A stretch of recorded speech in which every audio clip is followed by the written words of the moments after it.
ఒక్కొక్క స్టేజ్లో ఒక్కొక్కరు మనకు గురువుగారుగా ఉంటారు. అంటే మనం ఇప్పుడు ఏది నేర్చుకున్నా, మనం ఏ పని చేసినా కానీ మనం పుట్టినప్పుడే రాలే కదా మనకు ఆ పని. మనం ప్రతిసారి కూడాను ఒకరి అది మనకంటే సీనియర్ మీద ఆధారపడతారు. అదేవిధంగా యోగా నేర్చుకుంటున్నాము. Yoga changes our lifestyle. అంటే మనం ఇక్కడికి వస్తున్నాము, మార్నింగ్ 5 o'clock వస్తున్నాము, వెళ్ళిపోతున్నాము. ఇక్కడ మనని ఒక గాడిలో పెట్టడానికి గిరీష్ కుమార్ గారు, nature Vemana yoga centre instructor, అలాగే కేదార్ గారు మనకు ఎంతో సహాయంగా అవిశ్రాంతంగా పనిచేసి మనకు యోగా నేర్పిస్తున్నారు. అందువల్ల మనకి ఒక లైఫ్ మీద, ఒక జీవితం మీద ఒక నిబద్ధత అనేది ఏర్పడుతుంది. ఈ విషయంగా మనం రెండు మాటలు మాట్లాడుతున్నాము. వారికి గిరీష్ కుమార్ గారికి, కేదార్ గారికి మా అభినందనలు. Thank you very much. ఈ సందర్భంగా 2 నిమిషాలు మాట్లాడాలనుకున్నాను. మనము అవసరం లేని పదార్థాలని ఎన్నింటినో మనం లోపల వేస్తున్నాము.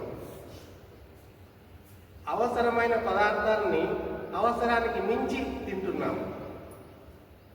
అవసరమైన పదార్థాలని కొన్నిటిని అసలే తినడం లేదు. మన శరీరానికి ఏమి కావాలో అవి తిని, మన శరీరానికి ఏది అవసరం లేదో అవి మానగలిగితే మన శరీరం సుఖంగా ఉంటుంది. మన శరీరం సుఖంగా ఉంటే మన మనసు సుఖంగా ఉంటుంది. జైసా అన్ వైసా తన్. మనం ఏం తింటామో మన శరీరం ఆ విధంగా ప్రవర్తిస్తుంది, అదేవిధంగా మనసు ప్రవర్తిస్తుంది. అయితే వీటికి నిగ్రహ శక్తి కావాలి.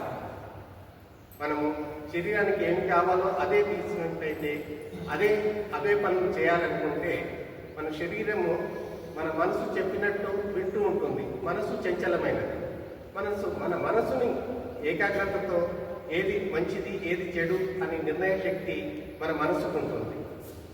మనం కనుక నిగ్రహంగా ఉంటే ఈ విగ్రహం బాగుంటుంది. దానికి మనం రోజు 15 నిమిషాలు ఒక్కసారి ప్రాణాయామం చేయాలి.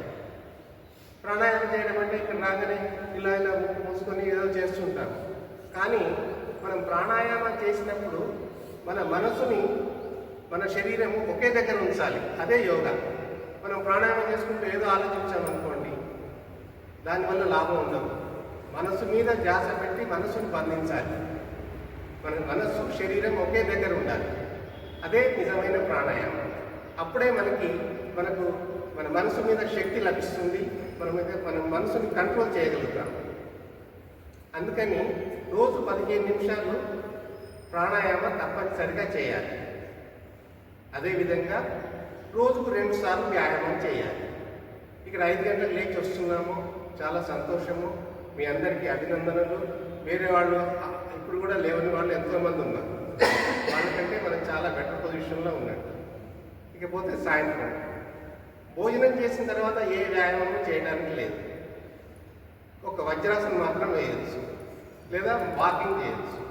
అందుకని భోజనం చేసిన తర్వాత ఒక్క అరగంట మీ కాలనీలో కానీ, లేదా మీ ఇంట్లో కానీ, టెర్రస్ మీద కానీ, వరండాలో కానీ ఎక్కడైనా ఒక నడుస్తూ ఉన్నట్టయితే మనం తిన్నది బాగా అరుగుతుంది, జరుగుతుంది. అందుకని రోజుకు 2 సార్లు ప్రాణాయామం చేయాలి, వ్యాయామం చేయాలి. ఉదయం యోగా, సాయంత్రం వాకింగ్ భోజనం చేసిన తర్వాత రోజుకు 3 విసర్జనలు చేయాలి. విసర్జనలు అంటే మనం కేవలం తిన్న మీద ధ్యాస పెడుతున్నాం కానీ వెళ్ళే మీద ధ్యాస పెట్టడం లేదు. మనం 2 సార్లు పోవాలి. తర్వాత యూరిన్ దాదాపు 2 లీటర్ల యూరిన్ పాస్ చేయాలి డైలీ. తర్వాత 3వది చెమట వచ్చే విధంగా పనిచేయాలి. రోజుకు 3 విసర్జనలు తప్పకుండా చేయాలి. మలము, మూత్రము, చెమట. తర్వాత 4 రకాల ఆహార పదార్థాలు తినాలి.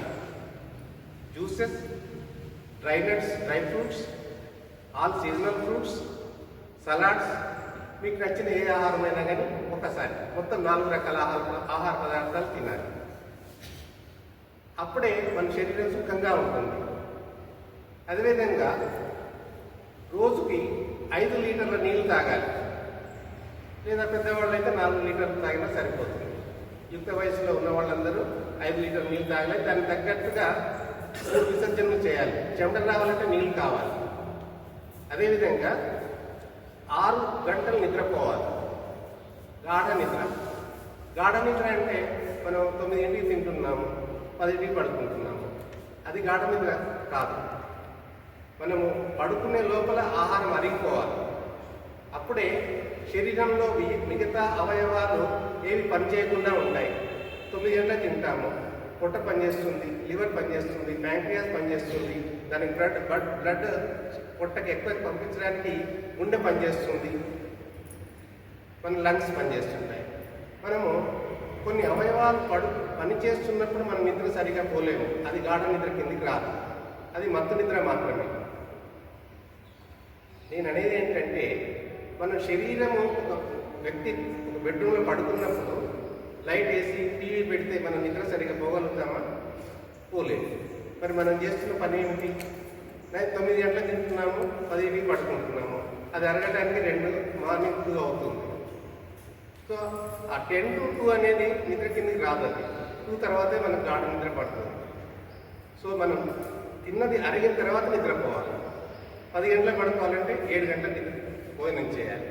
So the best technique for ఆరోగ్యం ఈజ్ సూర్యాస్తమయం అయ్యే లోపల భోజనం చేయాలి. అందుకని జైళ్ళల్లో 5:30, 6 గంటలకే భోజనం పెడతారు. 6:30కి సెల్లోకి లోపల పంపిస్తారు.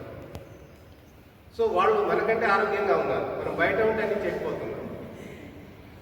తర్వాత 7వది, ఇవన్నీ చేసినట్టయితే మనకు ఆటోమేటిక్గా మంచి ఆలోచనలు వస్తాయి. మనం కంట్రోల్లో పెట్టగలుగుతాము. మొత్తం ఈ 7 రకాల ఆరోగ్య సూత్రాలు మీరందరూ పాటించి మీ యొక్క శరీరాన్ని, మనసుని సుఖంగా ఉండి సక్సెస్ సాధిస్తారని విశ్వసిస్తున్నాను.